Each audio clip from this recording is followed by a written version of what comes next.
Bismillahirrahmanirrahim. Assalamualaikum warahmatullahi wabarakatuh.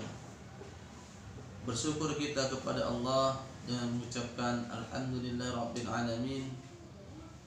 Bersalawat kita kepada Nabi dengan mengucapkan Allahumma shalli ala Sayyidina Muhammad wa ala ali Sayyidina Muhammad.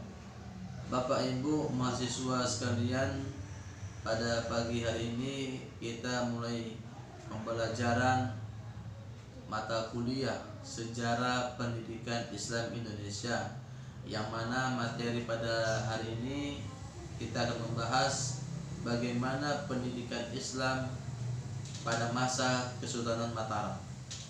Adapun materi-materinya, kita akan membahas tentang sejarah berdirinya Sultan Mataram, lalu kebijakan Sultan Agung di bidang pendidikan,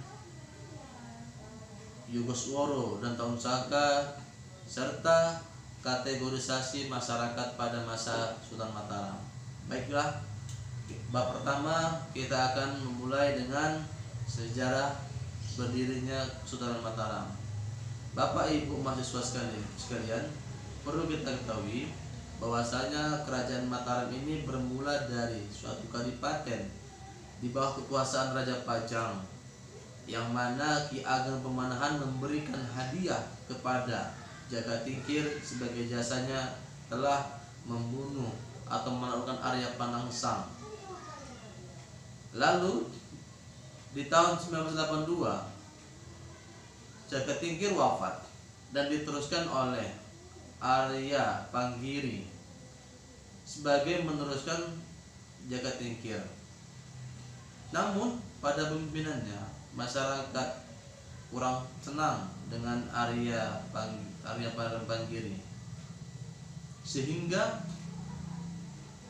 Sultan Benawa meminta bantuan Bupati Mataram Sutawijaya untuk mengambil alih atau menaklukkan Arya Panggiri.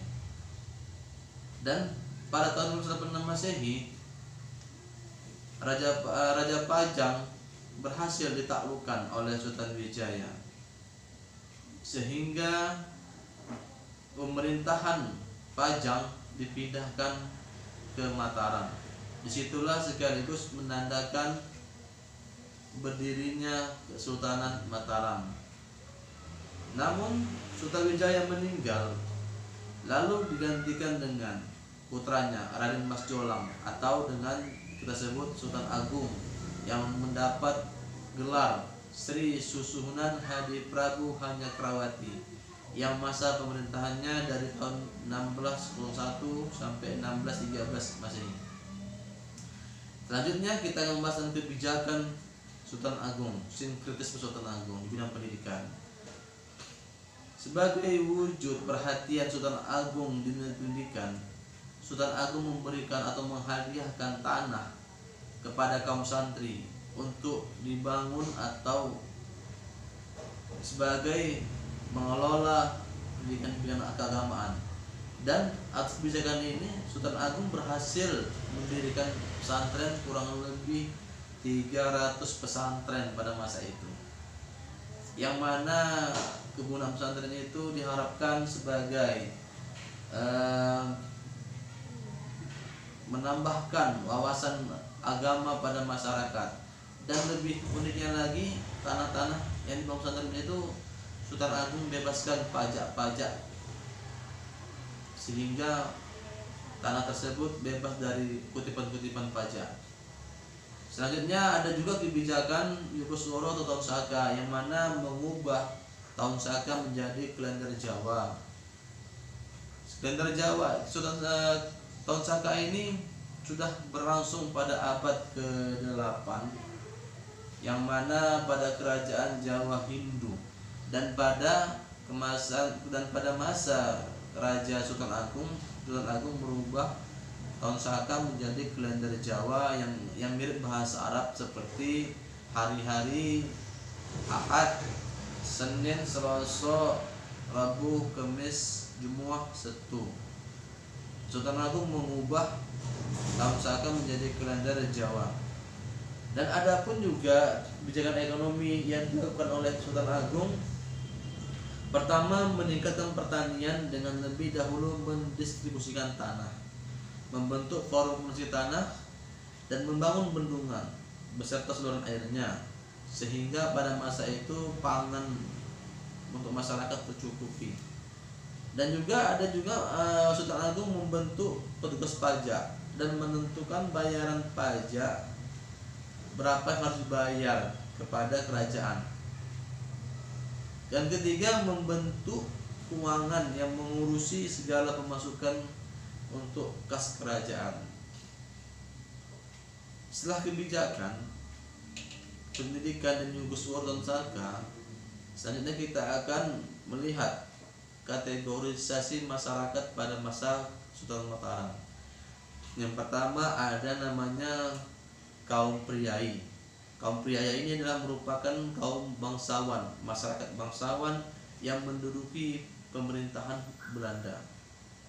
Pendidikan kaum priai ini sebelum mengenyam pendidikan di sekolah-sekolah Belanda, mereka terlebih dahulu mengenyam pendidikan tradisional. Namun bedanya mereka mengenyam pendidikan di keraton-keraton. Dan juga kaum priai ini sudah bercampur, pendidikan mereka sudah bercampur dengan Eropa, Belanda, sehingga merusak tatanan pemikiran tradisional Jawa. Dan adapun kepercayaan pada kaum priai ini, mereka tidak sama sekali menekuni ibadah apa yang Islam ajarkan. Mereka masih percaya kepada nenek moyang, ajaran nenek moyang leluhur mereka.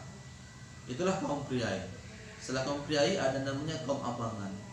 Kaum abangan ini berasal dari kelompok tani yang mengenyam pendidikan Islam di masjid-masjid. Kaum abangan percaya sama dengan ajaran Islam, namun tidak melaksanakan perintah Allah seperti sholat 5 waktu dan lain-lain. Kebanyakan kaum abangan masih percaya dengan kepercayaan ajaran leluhur mereka, nenek moyang mereka, kerajaan Hindu Buddha, sehingga masih banyak yang percaya dengan mistis-mistis, ya, tahayul, bid'ah, dan khurafat.